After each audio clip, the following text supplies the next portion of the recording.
The Sims 4 base game is free to play, link in the description below. Are you new to The Sims 4? Are you confused about what all these buttons do? Or are you just here for the cheats? Get ready because this is The Sims 4 Guide to Build Mode. Please feel free to watch this video at 2 times the speed, skip through chapters, or find the cheats in the description below. If you have any questions, feel free to leave a comment below and I'll do my best to answer them. Now, on to the video. Last week we learned how to use the search bar, how to filter through objects, some basic room functions and manipulations, platforms and their limitations, all about walls and flooring, and how to toggle grid lines on and off.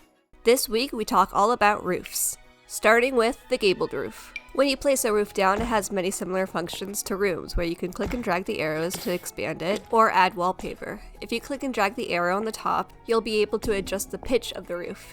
If you want the pitch of your roof to be somewhere in between 2 preset levels, hold Alt while dragging this arrow. When you click on a roof, you'll get the same pop-up menu that appears when you click on a room. There are more manipulation tools that come with roofs and rooms, like these arrows that expand the eaves of the roof. If you want to expand one side but not the other, hold Shift while dragging one of these arrows. You can also adjust the curvature of a roof by using these balls. If you hold Shift and C, you'll get Advanced Curvature mode, where there's 3 options for curves throughout the roof. Although the last one doesn't really seem to do much. If you're putting a new roof on a different floor and it just doesn't look right with the rest of the build, I suggest trying to copy a roof from a different place and then adjusting it to size. This way the pitches of the roofs throughout the house will match.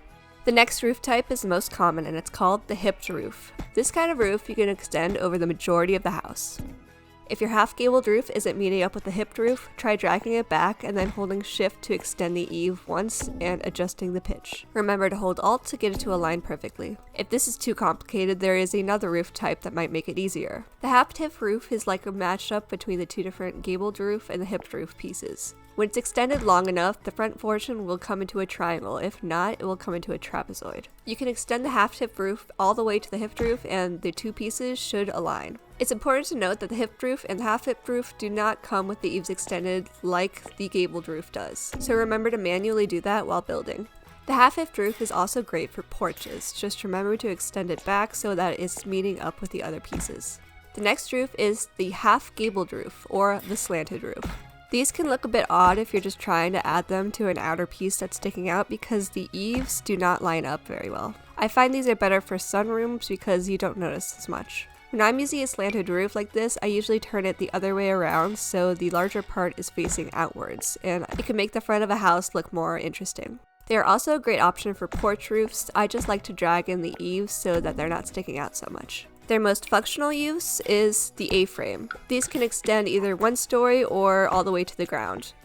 When you have a large section of roof that doesn't have much going on, you can also add rooms sticking out called dormers. I usually put 2 side by side and give them little gabled roof pieces. This is a great way to add more square footage or windows to a room. Slanted roofs are also often used to make sunroofs. Instead of a gabled roof, get 2 half-gabled roofs and face them towards each other, then shift-click the top eave and drag them down. Go to the side of the roof that you want the sunroof on, then take that slanted roof and shorten it. Copy that piece and then put it next to the other. On the insides, hold Shift and shorten that eave. I'm also going to shorten these roof pieces a little more because I want more space for my sunroof to be in.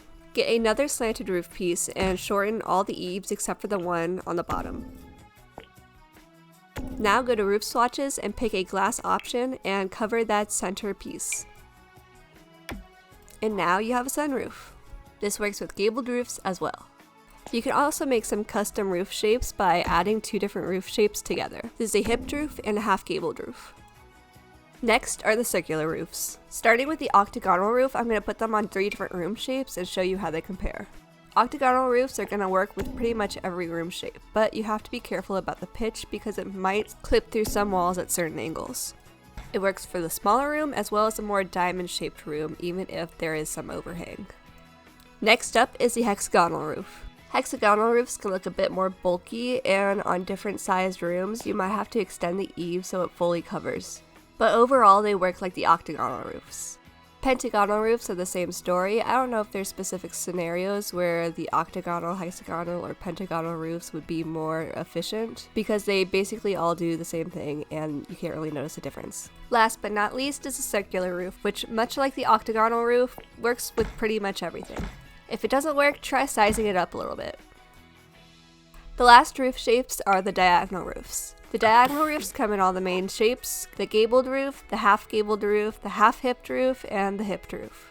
Before finishing up roofs, I would like to remind you from last episode that if you have a platform, it will cause a glitch in the game where the roofs will now clip through the walls. Next, we're moving on to roof patterns. I find roof patterns don't come in a lot of colors, and the ones they do come in are a bit odd, but there are a few okay ones. Roof patterns come in shingles, metal, gravel, thatched roof, terracotta, cement, and glass. There are multiple glass options with different iron wrought patterns inside. Next up are roof trims. There's the angled roof trim that looks like this, the beveled roof trim, the square roof trim, the stepped roof trim, the angled out roof trim, which is a bit weird because if you look up really close there seems to be this gap, the chamfer roof trim, and the beveled out roof trim. There's also thatched roof trims that come with different expansion packs. Along with putting roof trims on the edge of the roof, you can put it on the base of the roof as well. This brings me to my next category of friezes and exterior trims. Starting with a wall height set to tall, we're going to look at the friezes. Friezes come in different shapes and thicknesses and go on the top of a wall. Some of the shapes can only be unlocked in tall wall height, while others can use medium, but I do not believe you can use them for any small walls. You can take a frieze off a specific wall by using the sledgehammer and holding shift.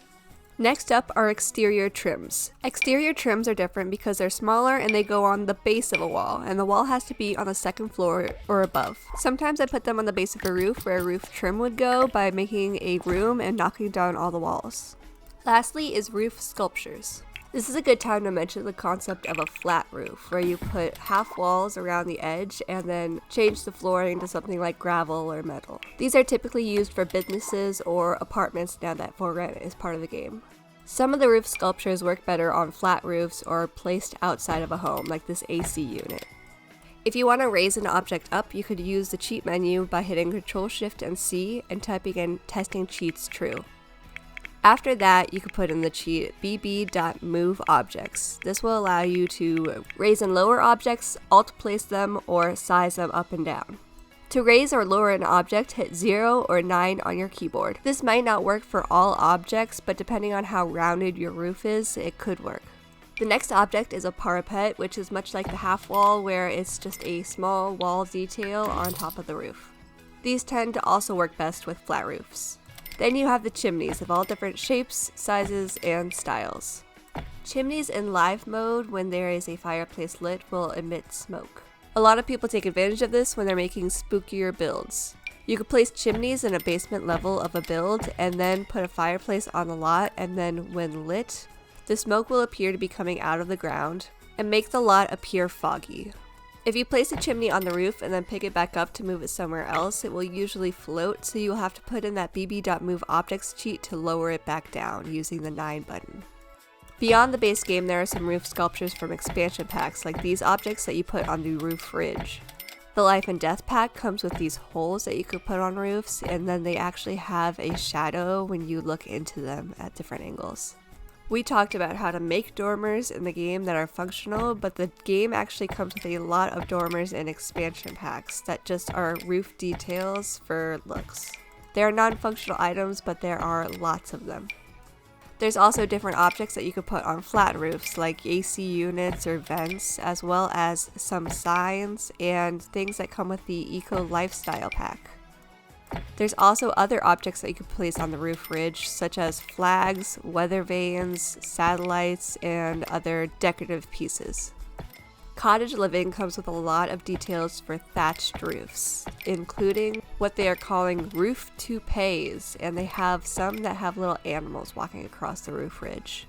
Island living comes with these little wooden pieces that you can place on the front. There's more parapets from expansion packs, and there's one from Strangerville, which looks more like a wall sculpture, but That's all for this episode of The Sims 4 Guide to Build Mode. Thank you for watching, and please like and subscribe. Next episode we will be going over staircases, fences, columns, and so on.